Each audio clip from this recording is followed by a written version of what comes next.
हाय। कैसे हैं हमारे प्यारे प्यारे से बच्चे। उम्मीद है बहुत ही अच्छे होंगे, आपकी पढ़ाई बहुत ज़बरदस्त चल रही होगी। तो मैं हूं कुणाल, आपका मैथमेटिक्स एजुकेटर, और आज से हम लोग एक नया सीरीज स्टार्ट करने वाले हैं फॉर क्लास 11th 11वीं के बच्चों के लिए। क्योंकि अब आपके 11वीं के क्लासेस स्टार्ट हो चुके होंगे, तो मैंने सोचा कि मैं भी आपके लिए क्लासेस लेकर आऊं। और ये क्लासेस अब चलते रहेंगे कंटिन्यू। क्लास 11th का जो सीरीज है ये पहले चैप्टर से स्टार्ट करेंगे समुच्चय, और इस बार पूरा का पूरा जो लेक्चर होने वाला है वो हिंदी में होने वाला है। मतलब कि ये खास करके उन बच्चों के लिए है जो मतलब हिंदी भाषी क्षेत्रों से आते हैं और जो मैथ्स हिंदी में पढ़ते हैं। ठीक है, तो उनके लिए ये क्लास होने वाला है। तो उम्मीद है आपको ये पसंद आने वाला है। अगर आपको पसंद आए तो आप इसको एक ज़रूर लाइक दीजिएगा, अपने दोस्तों के साथ इसका लिंक जरूर शेयर कीजिए, इस चैनल को जरूर सब्सक्राइब कीजिए। चलिए तो स्टार्ट करते हैं। तो समुच्चय इट मीन सेट, और ये जैसे मैंने लिख रखा है ये खास करके बिहार, दिल्ली, हरियाणा, झारखंड, मध्य प्रदेश, राजस्थान, उत्तराखंड और उत्तर प्रदेश के छात्रों के लिए। इट मीन्स इन सारे बोर्ड्स के लिए। इट मीन्स ये सीबीएसई बोर्ड का ही क्वेश्चन होगा, लेकिन क्या होगा इन सारे बोर्ड के बच्चों के लिए ये चैप्टर बहुत ही इंपॉर्टेंट होने वाला है, ये लेक्चर बहुत ही इंपॉर्टेंट होने वाला है। तो चलिए स्टार्ट करते हैं। हम कहेंगे कि समुच्चय वस्तुओं का एक सुपरिभाषित संग्रह है। मतलब कि समुच्चय क्या है, किसी भी वस्तुओं का सेट होता है, मतलब कि ग्रुप होता है। हम उसे समुच्चय कहते हैं। समुच्चय की वस्तुएं, तत्व और सदस्य पर्यायवाची शब्द होते हैं। हम जो एलिमेंट्स होते हैं उसके अंदर समुच्चय, मतलब किसी भी समुच्चय, किसी भी सेट के अंदर जो भी सदस्य होते हैं उनको हम वस्तु कह सकते हैं, तत्व कह सकते हैं, सदस्य कह सकते हैं। ये सारे क्या है, पर्यायवाची शब्द हैं। जैसे सेट को जो जो सेट होता है, जो सेट हम लोग लिखते हैं उसको हम लोग ABCXYZ बड़े अक्षरों में दर्शाते हैं।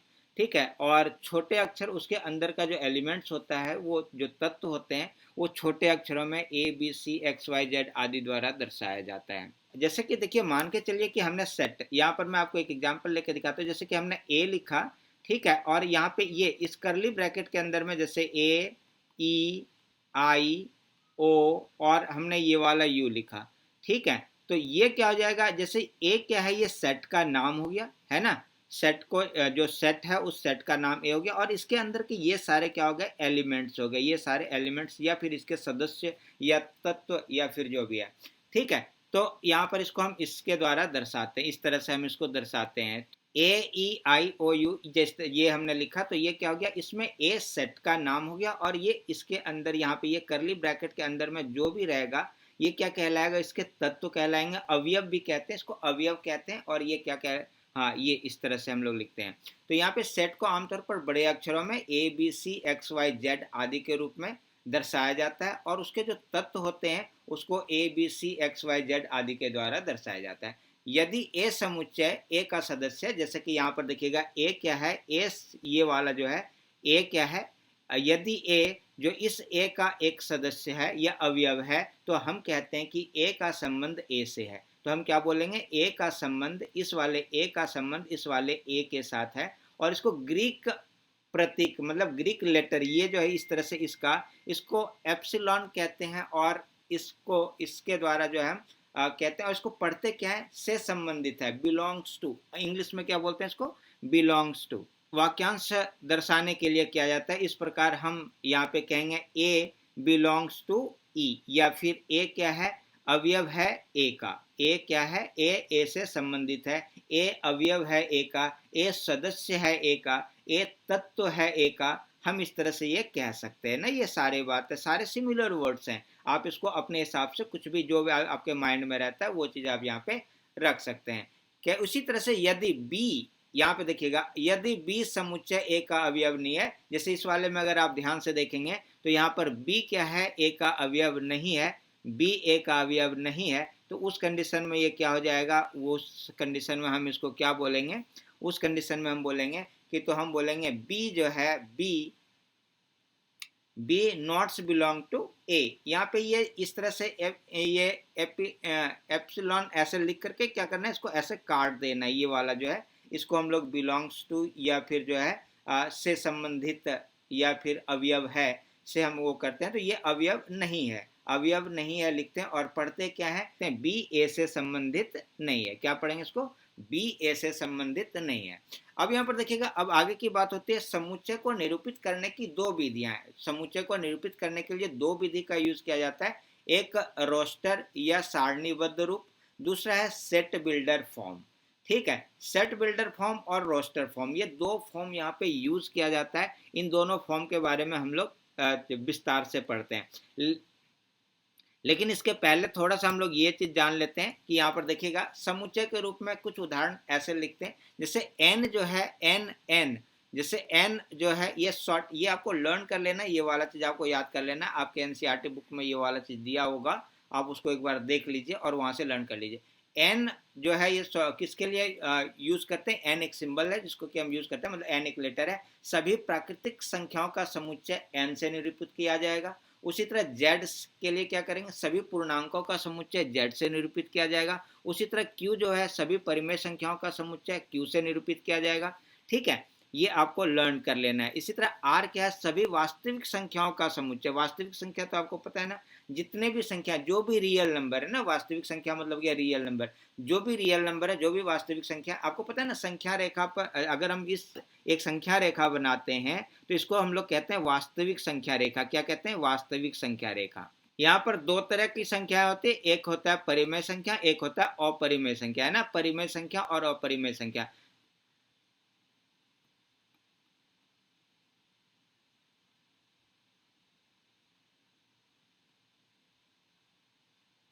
तो यहाँ पर ये वाला क्या, हाँ, तो ये जो है वास्तविक संख्या, इस वाले को मतलब कि ये पूरा परिमेय अपरिमेय दोनों का कॉम्बिनेशन जो होगा वास्तविक संख्या कहलाएगा। और इस वास्तविक संख्या को हम आर के द्वारा क्या करते हैं, निरूपित करते हैं। इसी तरह धनात्मक पूर्णांक मतलब पॉजिटिव इंटीजर्स जो भी होंगे, पॉजिटिव इंटीजर्स उसको हम जेड के द्वारा बोलेंगे, निरूपित करेंगे। धनात्मक परिमेय संख्याओं का समुच्चय क्यू प्लस के द्वारा जो निरूपित करेंगे। और आर धनात्मक वास्तविक संख्याओं का समुच्चय आर प्लस के द्वारा निरूपित किया जाएगा, है ना। इस तरह से ये जितने भी, हाँ, ये सारे चीज आपको मतलब कि जब आप लेसन पढ़ रहे होंगे, जब आप पाठ पढ़ रहे होंगे, वहां पर आपको जरूरत पड़ने वाली है, इसलिए मैंने आपको ये बता दिया। आप इसका स्क्रीनशॉट लेके रख सकते हैं या फिर इसको लर्न कर सकते हैं, या आपके बुक में वहां से आप नोट्स बना सकते हैं। ठीक है, चलिए अब हम लोग दूसरा वाला चीज पढ़ने वाले हैं रोस्टर रूप में। यहाँ पर अभी हमने आपको बताया क्या चीज होता है, समुच्चय को निरूपित करने की दो विधियां, एक रोस्टर या सारणीबद्ध, दूसरा है सेट बिल्डर। ये रोस्टर क्या होता है और सेट बिल्डर क्या होता है, थोड़ा इसको पढ़ लेते हैं, फिर हम लोग जो है क्वेश्चंस करेंगे। तो यहाँ पर रोस्टर रूप में क्या होता है, एक सेट के सभी तत्वों को सूचीबद्ध किया जाता है, तत्वों को अल्प विराम के से अलग किया जाता है। और यहाँ पे देखिएगा ब्रैकेट, ये वाला हमने लिया, ये ब्रैकेट के अंदर में कोई भी, जैसे कि यहाँ पे देखिएगा 2 4 6, ये हमने लिया ना, 2 4 6। तो इस तरह से, और यहाँ पे इसके अंदर अगर हम रखते हैं तो ये वाला जो है, इस वाले फॉर्म को हम क्या कहते हैं, इसको हम लोग कहते हैं रोस्टर फॉर्म। इस वाले को हम कहते हैं रोस्टर फॉर्म। ठीक है, तो यहाँ पर देखिएगा जैसे कि उदाहरण हमने कुछ एग्जाम्पल लिए, 7 से कम सभी, मतलब 7 से कम सभी धनात्मक पूर्णांकों का समुच्चय, 7 से कम सभी सम धनात्मक है ना, सम धनात्मक पूर्णांक। सम धनात्मक पूर्णांक क्या हो गया, देखिए सबसे पहले सम धनात्मक पूर्णांक, जैसे 2 4 6 8 10 12 14, है ना, ये वाला 16, इसको हम कहते हैं सम धनात्मक पूर्णांक। ये अनलिमिटेड, ये इन्फिनाइट तक जाएगा, अनंत तक जाएगा। लेकिन बात होती है यहाँ पे इसको क्या कर दिया, 7 से कम।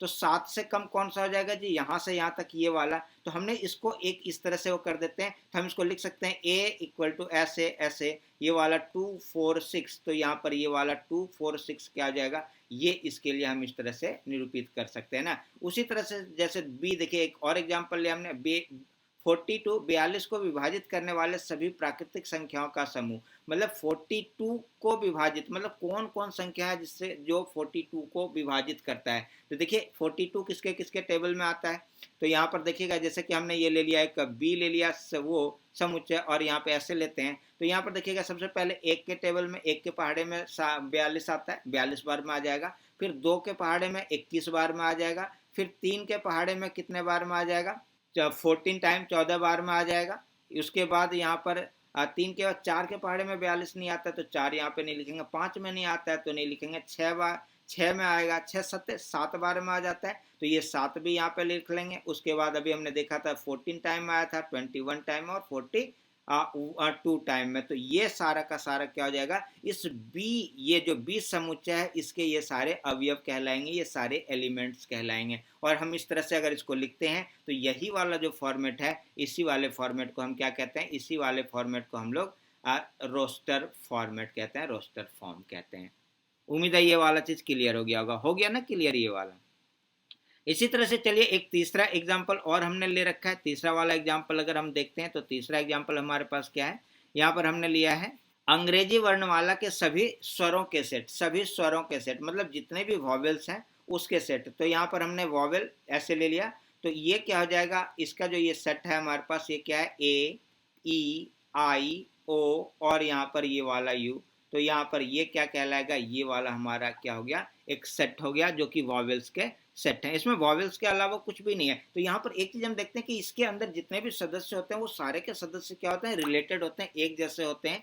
ठीक है, ये वाला सबसे मेन बात हो जाता है। विषम प्राकृतिक संख्याओं का समुच्चय, अगर अब हम इसके आगे की बात करते हैं, इसके आगे की बात करते हैं तो यहाँ पर ये वाला लीजिए, विषम प्राकृतिक संख्याओं का समुच्चय आपको जैसे ए यहाँ पे देखिएगा, कभी कभी ऐसा समुच्चय होता है जो इनफिनाइट होते हैं ना, अनंत होते हैं, तो हम उसको कैसे करते हैं, जैसे विषम प्राकृतिक संख्याओं का समुच्चय यहाँ पर 1 3 5, इसके बाद क्या आ जाएगा, विषम संख्याएं कौन कौन सा होता है जरा देखिएगा, 1 3 5 7 9 11 13 15 है ना, 17 19 21 23 25 27, ऐसे करके ये इन्फिनाइट तक चले जाएगा, इन्फिनाइट अनंत तक चले जाएगा। तो यहाँ पर क्या कह रहा है कि इस तरह से तो हम सारे संख्याओं को नहीं लिख सकते हैं, तो हमने क्या किया, ऐसे यहाँ पर ये हमने ये ले लिया, ठीक है, एक ए हम वो ले लेते हैं और यहाँ पे ले लेते हैं ये वाला 1 3 5 7, ठीक है, और यहाँ पे डॉट डॉट डॉट कर देते हैं। डॉट डॉट करने का मतलब क्या होता है, यहाँ पे बिंदु हमें बताते हैं कि विषम संख्याओं की सूची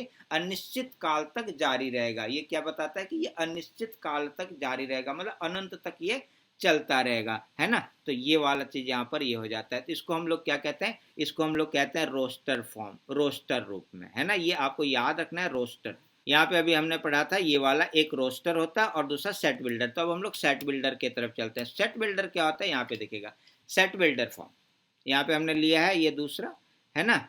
यहाँ पर ये सेट बिल्डर फॉर्म क्या होता है, सेट के सभी तत्वों में एक ही सामान्य संपत्ति होती है, मतलब उसका जो गुण होता है, जो प्रॉपर्टी होता है, प्रॉपर्टी यहाँ पे जो उसका गुण होता है, ठीक है, वो क्या होता है, उसका जो गुण होता है वो एक जैसा होता है। ठीक है, जैसे उदाहरण के लिए एक समुच्चय यहाँ पे लिया, ये वाला समुच्चय ये हमने ले लिया, ए यहाँ पे ले लिया ए, और इसके अंदर में हमने लिखा ए ई आई ओ और यू। तो इनके अंदर जितने भी ये जितने भी ये सारे जो मेंबर्स हैं, ये सारे जो एलिमेंट्स हैं, ये सारे जो सदस्य हैं, इन सभी का गुण क्या है, एक ही जैसा, मतलब एक सेम गुण है। तो सेम गुण होने के कारण से क्या हो जाएगा, हम इसको सेट बिल्डर फॉर्म में लिख सकते हैं। कैसे लिख सकते हैं, तो देखिएगा हम इसको ऐसे लिख सकते हैं, ठीक है, ये वाला देखिएगा यहाँ पे लिखा हुआ है, ये हमने बी, जैसे यहाँ पे इसको बी कर लेते हैं, तो बी क्या है, B equal to Y such that Y अंग्रेजी वर्णमाला के सब, यहाँ पे क्या है ए, ये इसको हम ऐसे पढ़ेंगे, इंग्लिश में सच दैट पढ़ते हैं कि ये वाला एग्जाम्पल कि यहाँ देखिएगा ए ऐसे लिया और यहाँ पे ऐसे ऐसे एक्स, जो कि यहाँ पर एक्स क्या है, एक प्राकृतिक संख्या है, एक प्राकृतिक संख्या है, एक प्राकृत संख्या है, प्राकृत संख्या है, और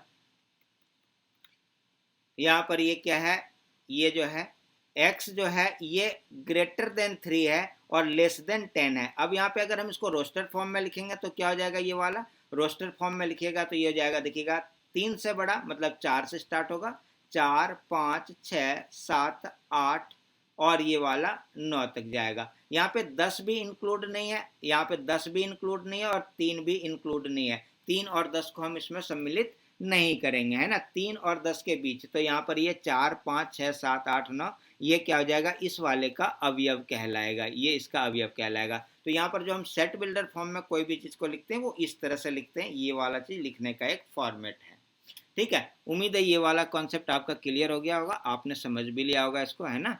चलिए हम आगे की तरफ चलते हैं। तो अब हम कुछ एग्जाम्पल लेते हैं और ये एग्जाम्पल्स आपके एनसीईआरटी बुक से है। एनसीईआरटी बुक का जो एग्जाम्पल है उसी एग्जाम्पल को यहाँ पर मैंने लिया है, जिससे क्या होगा कि आपका बुक भी क्लियर हो जाएगा, कॉन्सेप्ट भी क्लियर हो जाएगा और आप सारा चीज़ ध्यान समझ भी जाएंगे। उदाहरण एक, ये वाला चीज़ हमारे पास दिया हुआ है, समीकरण X square plus X minus two equal to zero के हल समुच्चय को रोस्टर रूप में लिखिए।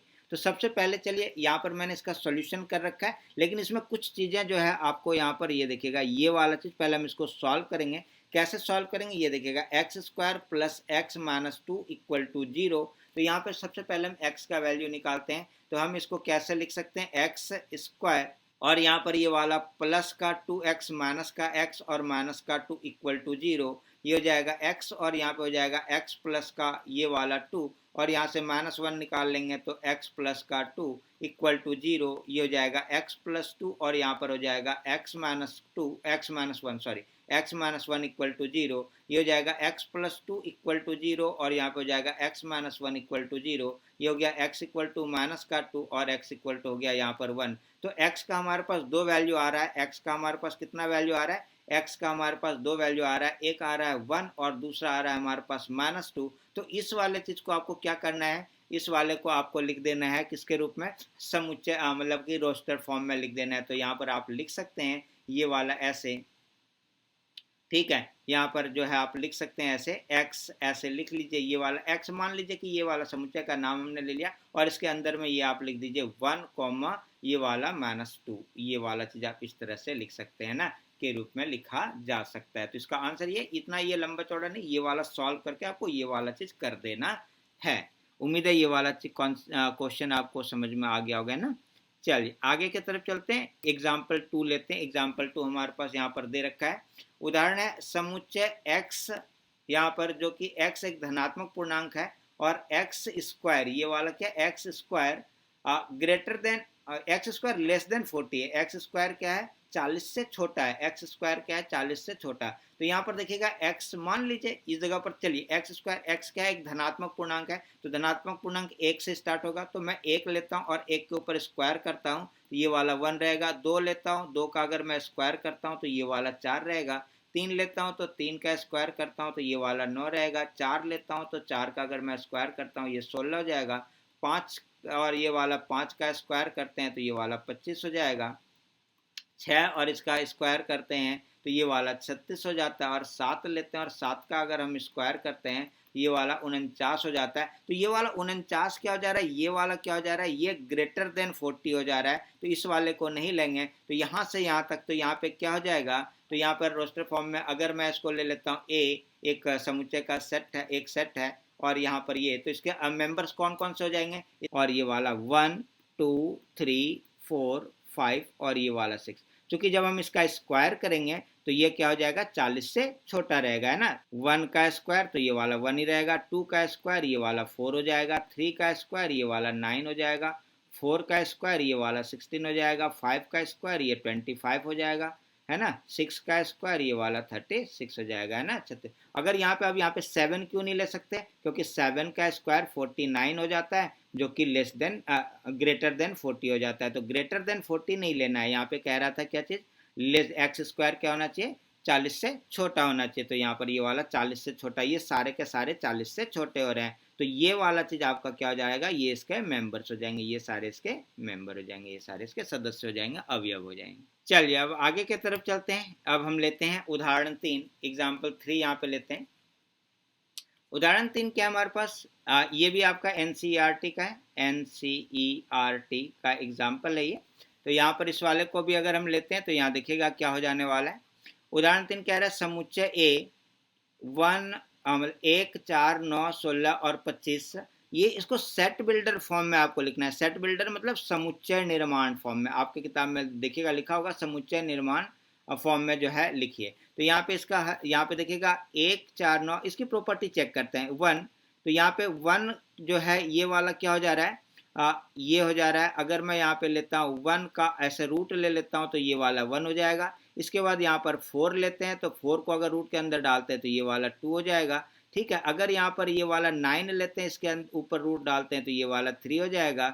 इसी तरह से यहाँ पर अगर ये 16 लेते हैं तो इसके ऊपर रूट डालते हैं तो ये वाला 4 हो जाएगा।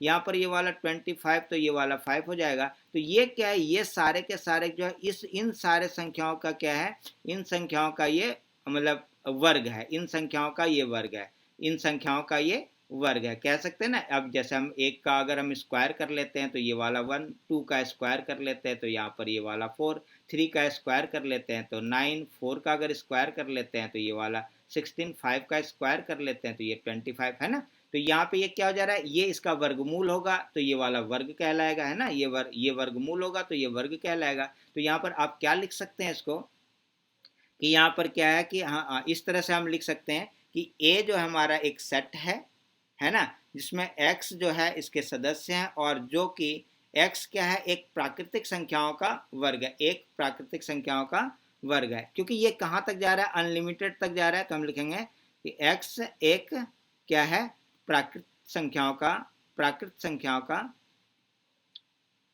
प्राकृत संख्या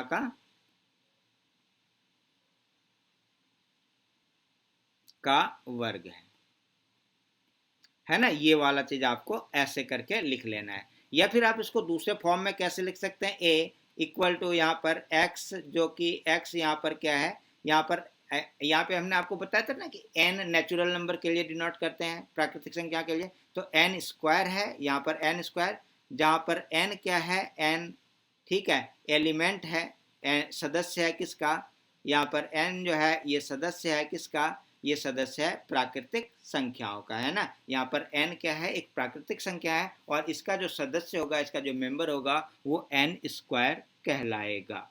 ठीक है, आप इस तरह से इसको ये लिख सकते हैं, ये वाला लिखिए या ये वाला लिखिए, दोनों में से कोई भी आप लिखेंगे, दोनों में से कोई एक आप लिख देंगे, दोनों सही कहलाएगा। ठीक है, क्लियर हो गया यहाँ तक। चलिए अब आगे की बात करते हैं। उदाहरण 4 लेते हैं। उदाहरण 4 क्या, हमारे पास समुच्चय एक यहाँ पर दिया हुआ है, 1/2, 2/3, 3/4, 4/5, 5/6 और 6/7।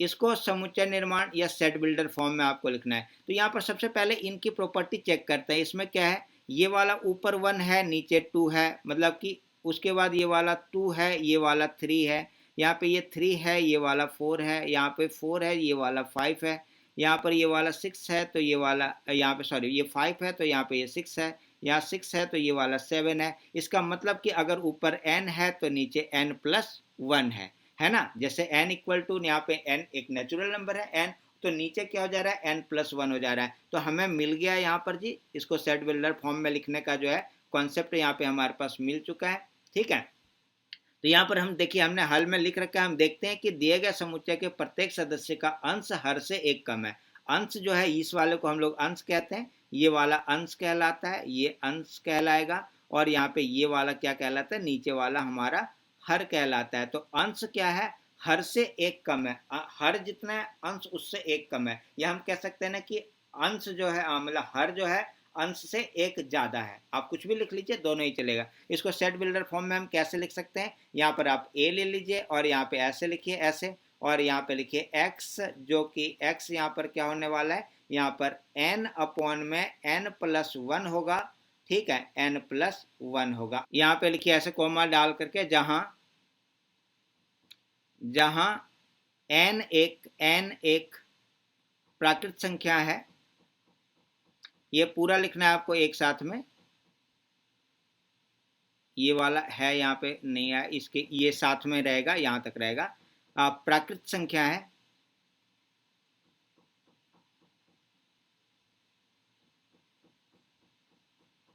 प्राकृतिक संख्या है, और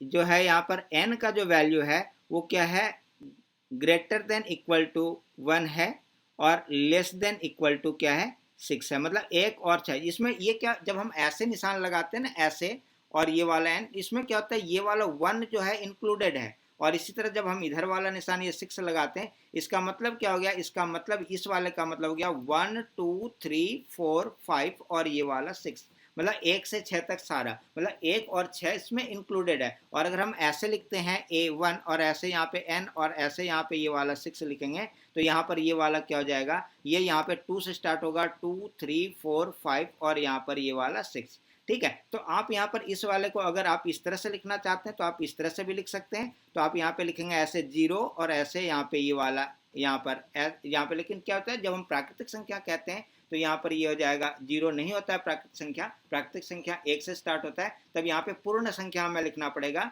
है ना, कि ये वाला एक पूर्ण संख्या है, ठीक है। और यहाँ पर ये वाला ऐसे 7 लेंगे और यहाँ पे लिखेंगे n क्या है, जहाँ जहाँ जहाँ n एक एक पूर्ण संख्या है, पूर्ण संख्या है। आपको फिर ये वाला चीज इस तरह से स्टेटमेंट बदलना पड़ जाएगा। आप ये लिखें या वो लिखें, दोनों ही सही कहलाएगा, गलत दोनों में से कोई भी नहीं कहलाएगा, ठीक है। आप इस तरह से लिख सकते हैं, ठीक है। इसका मतलब इसमें 0 और 7 इंक्लूडेड नहीं है, इस वाले में 1 और 6 इंक्लूडेड है ना। यहाँ पे देखिएगा इसका मतलब क्या हो गया, इस अगर हम इस वाले चीज को अगर देखें, इसका तात्पर्य क्या हो गया कि अगर हम ऐसे लिखते हैं 0 और ऐसे n और यहाँ पर फिर ऐसे 7, इसका मतलब ये हो जाएगा 1 2 3 4 5 और ये वाला 6। इसमें क्या हो जाएगा, 0 और 7 इंक्लूडेड नहीं रहेगा, इसको 0 और 7 को हम इसके बीच में नहीं मानेंगे, ठीक है। क्लियर हो गया? चलिए वेरी गुड, बहुत बढ़िया। उम्मीद है कि आपको बिल्कुल समझ में आ रहा होगा। मैं आपको बिल्कुल डीप में जाकर के समझाने की कोशिश कर रहा हूँ। चलिए एग्जाम्पल 5 लेते हैं और हम आपको पूरा का पूरा एनसीईआरटी एक एक पॉइंट एक एक एग्जाम्पल के साथ कवर कराएंगे। और इसके अलावा जो है हम आपको और दूसरे बुक्स कराएंगे, एक्स्ट्रा बुक्स कराएंगे, और साथ में क्या होगा, इस तरह से आपकी तैयारी कराएंगे कि आप सिर्फ 11th की ही नहीं, आप जो है आपका बेस मजबूत हो जाए, आपका फाउंडेशन मजबूत हो जाए, और आप IIT JEE वगैरह जो एग्जाम्स होते हैं उसके लिए भी अपने आप को प्रिपेयर कर पाएँ, है ना। जो क्या होता है ना कि जब आपका बेसिक कॉन्सेप्ट कंप्लीट रहता है तो आप ऐसे चीज़ को कर सकते हैं। अगर आपका बेसिक कॉन्सेप्ट कंप्लीट नहीं रहेगा तो फिर क्या होगा, आप कंपटीशन में नहीं बैठ सकते हैं। तो यहाँ पर हम आपके बेसिक कॉन्सेप्ट को क्लियर कराने वाले हैं, ठीक है। चलिए उदाहरण 5 एग्जाम्पल 5 लेते हैं। तो ये भी आपका एनसीईआरटी का एग्जाम्पल है, एनसीईआरटी बुक का है, एनसीईआरटी का एग्जाम्पल 5 है, एक्सरसाइज 1 का जो एग्जाम्पल 5 है। क्या है यहाँ पे, रोस्टर फॉर्म में वर्णित बाईं ओर के प्रत्येक सेट को सेट बिल्डर फॉर्म में वर्णित दाईं उसी सेट से मिलाइए, मतलब आपको इसको मैचिंग करना है। तो यहाँ पे देखिएगा PRINCA, यहाँ पर जो है CAL दिया हुआ है, तो यहाँ पे प्रिंसिपल ये वाला इससे मैच कर जाएगा। कारण यहाँ पे देखिएगा, जो इसमें क्या होता है ना, जब हम सेट बिल्डर फॉर्म में लिख रहे होते हैं और जो रोस्टर फॉर्म होता है, तो जो सेट बिल्डर फॉर्म में होता है ये पूरा का पूरा अक्षर होगा, लेकिन जब हम रोस्टर फॉर्म में लिखेंगे तो जो रिपीटेड होगा उसको एक ही बार लिखना है। जैसे यहाँ पे P है, यहाँ भी P है, तो इन दोनों P को मिलाकर एक बार P लेंगे, ठीक है। उसी तरह से यहाँ पर I और यहाँ पर I है, तो एक बार I लेंगे, यहाँ पर एक बार I। तो हमने यहाँ पर लिखा शब्द प्रिंसिपल में 9 अक्षर है और 2 अक्षर P और I क्या दोहराए गए हैं, ठीक है। तो एक किससे मैच करेगा जी, D से मैच करेगा, तो 1 क्या हो गया हमारा, D से मैच कर गया। और यहाँ पर हमने इसका रीजन भी ये दे दिया। अब यहाँ पे देखिएगा दूसरा क्या हमारे पास, दूसरा यहाँ पर ऐसे दे रखा है, ये वाला 0 है, तो यहाँ पर देखिएगा यहाँ पे क्या हो जाएगा। तो अब इस वाले में से चेक कीजिए, इसको सबको अगर आप चेक करते हैं, ये वाला x स्क्वायर है, यहाँ पे ये वाला स्क्वायर है, ठीक है। तो इस वाले को यहाँ पे अगर मैं इसको चेक करता हूँ, ये देखिए, चूंकि ये वाला तो मैच कर चुका है, धनात्मक पूर्णांक है और 18 का भाजक है, तो इसमें तो 0 नहीं हो सकता है। इस वाले में देखते हैं x स्क्वायर माइनस 9, तो यहाँ पर ये हो जाएगा ऐसे equal to 0, x square equal to बनेगा यहाँ पर ये वाला 9, तो x स्क्वायर इक्वल टू हो जाएगा 3 का स्क्वायर, तो यहाँ पे प्लस माइनस 3 का स्क्वायर ऐसे हो जाएगा। तो यहाँ पे x इक्वल टू क्या हो जा रहा है, plus minus 3, x equal to क्या हो जाएगा 3 और माइनस 3, तो यहाँ पे ये वाला 2 हो जा रहा है, तो यहाँ पर भी 0 नहीं आ रहा है। तीसरा वाला चेक कीजिए, तीसरा वाला यहाँ पे क्या है हमारे पास, यहाँ पर हमारे पास x प्लस 1 इक्वल टू 1 है, तो x इक्वल टू क्या हो जाएगा 1 माइनस 1, तो x इक्वल टू बन रहा है यहाँ पर 0, तो ये वाला आ जा रहा है 0। तो ये क्या हो जाएगा, ये जो है ये वाला किससे मैच करेगा, ये C से मैच करेगा, 1 C से मैच करेगा। क्यों करेगा ये आपको पता चल चुका है। तो यहाँ पर हमने ये वाला जो 2 है, इस वाले 2 को C से मिला दिया, क्योंकि x प्लस 1 इक्वल टू 1 को हम 0 का यहाँ पे x इक्वल टू क्या हो जा रहा है, 0 हो जा रहा है, तो हम इस तरह से इसको इससे मैच कर सकते हैं। अगर हम तीसरे वाले को देखें, यहाँ पर क्या 1 2 3 4 5 1 2 3 6 9 18। अब इसका जो प्रॉपर्टी है यहाँ पे देखिएगा, ये क्या है, यहाँ पे क्या कह रहा है, एक धनात्मक पूर्णांक है और 18 का भाजक है, मतलब 18 के टेबल, मतलब कि कौन कौन सा नंबर है जो 18 के टेबल मतलब किसके टेबल में 18 आता है। तो 1 के टेबल में 18 आ रहा है, बिल्कुल आ रहा है। 2 के टेबल में 2 9 जा 18 आ रहा है, देखिएगा 1 को अगर आप 18 से गुना करेंगे 18 आ रहा है। 2 के पहाड़े में 9 बार में 18 आ रहा है। 3 के पहाड़े में 6 बार में 18 आ रहा है।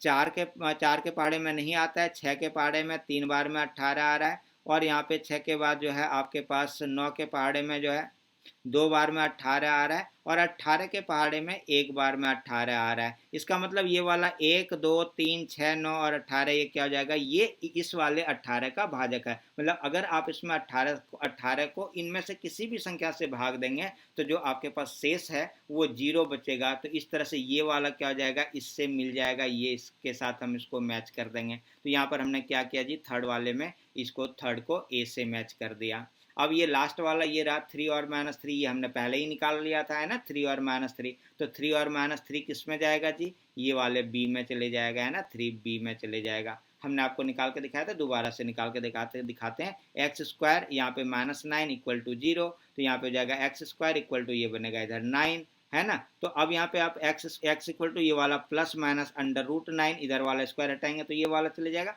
या फिर आप इस तरह से भी कर सकते हैं, इधर इसको 3 का स्क्वायर भी बना सकते हैं। तो एक्स इक्वल टू क्या हो जाएगा, यहाँ पे ये वाला हो जाएगा -3 और यहाँ पे +3। तो -3 और +3 कहाँ पे आ रहा है, ये वाला आ रहा है। और किसका हो रहा है आंसर, तो बी का हो रहा है। तो इस तरह से ये वाला हो गया हमारा कॉन्सेप्ट क्लियर। तो उम्मीद है ये वाला जो है आपका क्लियर हो गया होगा। आज मैंने एग्जाम्पल के साथ इंट्रो किया, तो आपको आज का मतलब क्लास जो है अच्छा लगा होगा। उम्मीद है कि आपको समझ में भी आया होगा।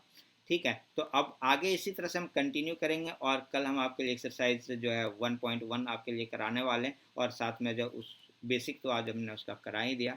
तो उम्मीद है कि आपको ये क्लास पसंद आ रहा होगा और आपको अच्छा भी लग रहा होगा। अगर अच्छा लग रहा है तो आप इस वाले क्लास को जो है इन लाइक कर लीजिए और इस चैनल को सब्सक्राइब कर लीजिए और अपने दोस्तों के साथ शेयर ज़रूर कीजिए, है ना। तो ये 3 चीज़ आपको करना है, जिससे कि मेरा मनोबल बढ़ता रहेगा और हम आपके लिए इसी तरह से अच्छे अच्छे क्लास लेकर आते रहेंगे। तो आज आप लोगों ने पढ़ाई किया, इसके लिए आपका बहुत बहुत धन्यवाद। मिलते हैं एक नए क्लास में, तब तक के लिए थैंक यू। और आप सारे प्यारे प्यारे बच्चों को मेरे तरफ से बाय।